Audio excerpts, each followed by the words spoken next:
If you are watching these videos and doing one thing after another in one class period, remember to always save in between tutorials. Just go up to File and Save, or as you can see, Control S. By the way, if you ever forget to save, or when you're doing something you totally lose a project, it's not the end of the world. Hopefully, you'll be able to go and get an auto-saved version. So if you were down here, here's where we've stored our projects and scenes. We'll go up a level, and you'll see amongst those many folders that Max put in is AutoBack. Open up AutoBack, and you'll see that there are various versions. Here's the date, and here's the time. So I could select my most recent version if I needed to get a backup. Okay, back to our project. So we've made an interior scene. Now let's make a few things to put into it. We're going to start in our perspective view by creating a table. In the Create tab, go to the box and drag out a box. Let's go to the Modify tab, and in doing so, we'll automatically stop making new tables. Let's change the color of our box. Ooh, a medium brown would be nice. And I'm going to change the parameters of it. Let's make our box, 6 feet long, 3 feet wide,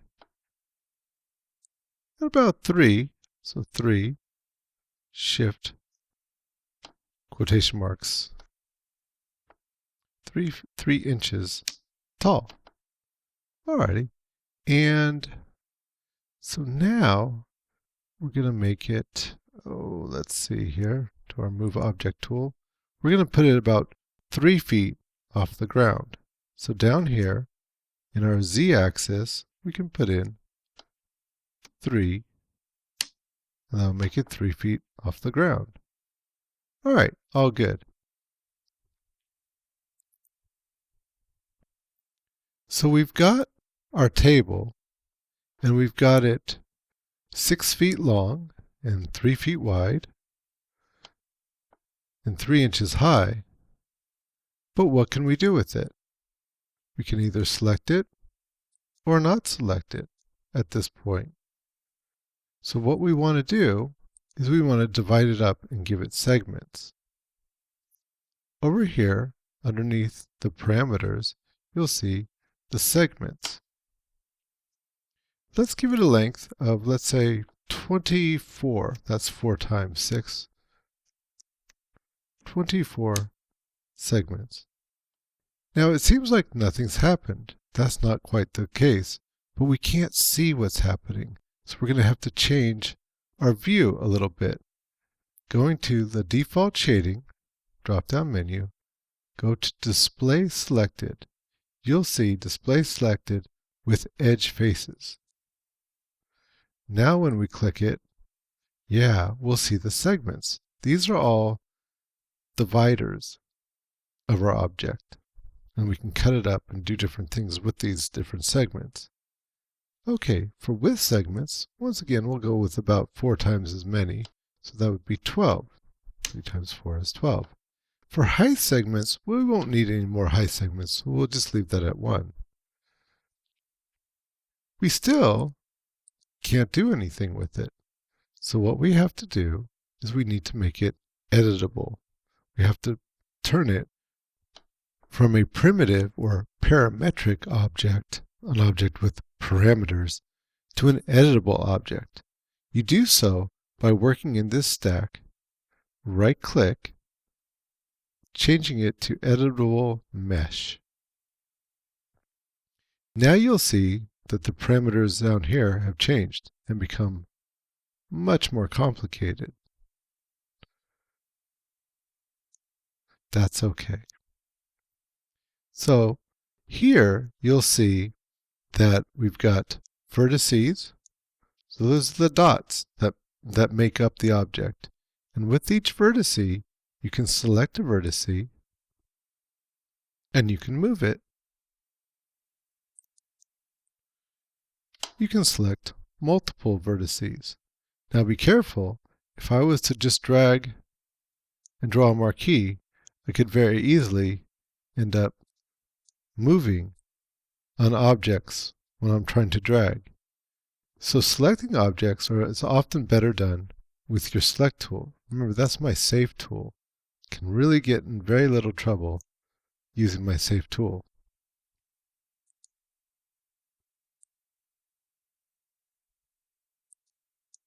Another way of selecting multiple things is to use the control key. So let's say I click on one thing, hold down the control key, and select on another, possibly even another, and another.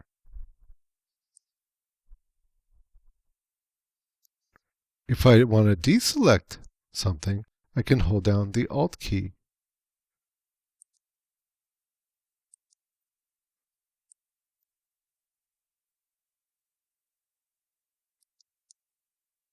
Next to the vertices, I have my edges. Click on the edges, and that's the space between vertices.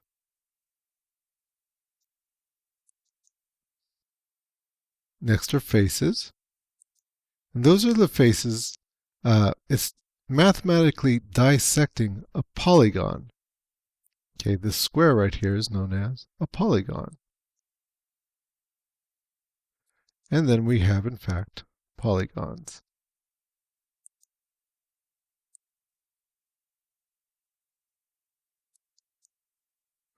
Next to polygons, we have elements.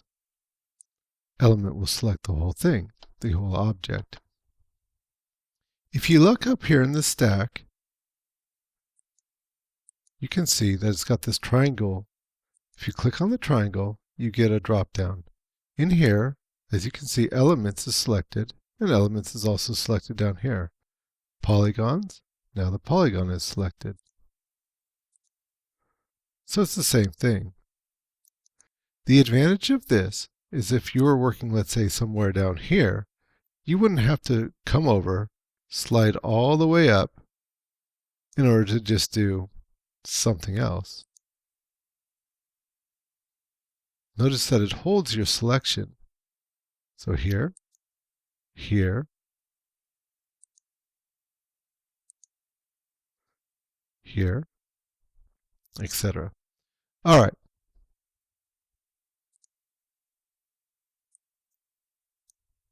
So, okay, let's turn this block into a table. All right, let's go down underneath and, oh, wait a minute. It's hard to get to underneath my table because the floor is in the way. Now, of course, I could just turn off the floor right here. But let me show you something else. What you can do when you're working on something is you can isolate it. So with the object selected, I can just go down here. We have the isolate toggle. And you can see the room is no longer there. Well, it is. It's just become invisible in the same way as if you had clicked everything off over here. If I hit it again, then it's going to come back.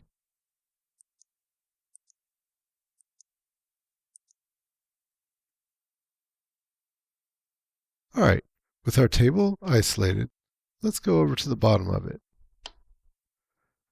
Let's say I want to make some table legs. What I can do is I can select the polygon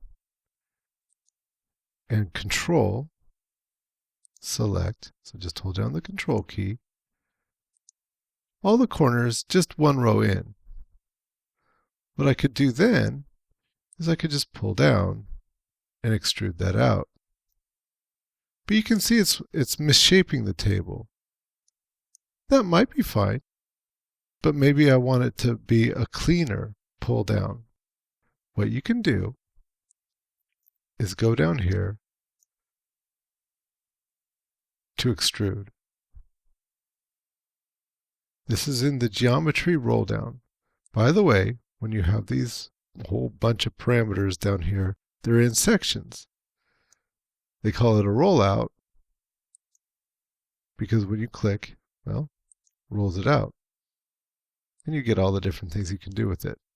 Once again, this is just in the geometry, edit geometry rollout, and over here to extrude. Now, if I've clicked on the extrude, what I can do is when my cursor goes over an area that I can extrude, I can just click on that, holding my left key, and I can extrude out. Each time I do that, it's going to create a new segment. That might be fine. That might be exactly what I want to do. There is a more precise way of doing it, though. Now I'm going to go to my undo key. Right next to the extrude is a place where you can put in the exact amount. So here I'll just say, okay, 3, click on it, and I'll get exactly 3 feet.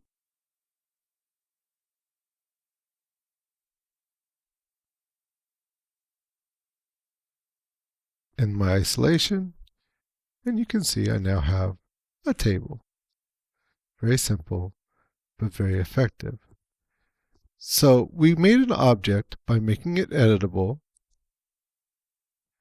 and by extruding. Now let me show you how to make some chairs for this table by combining objects. Remember to save.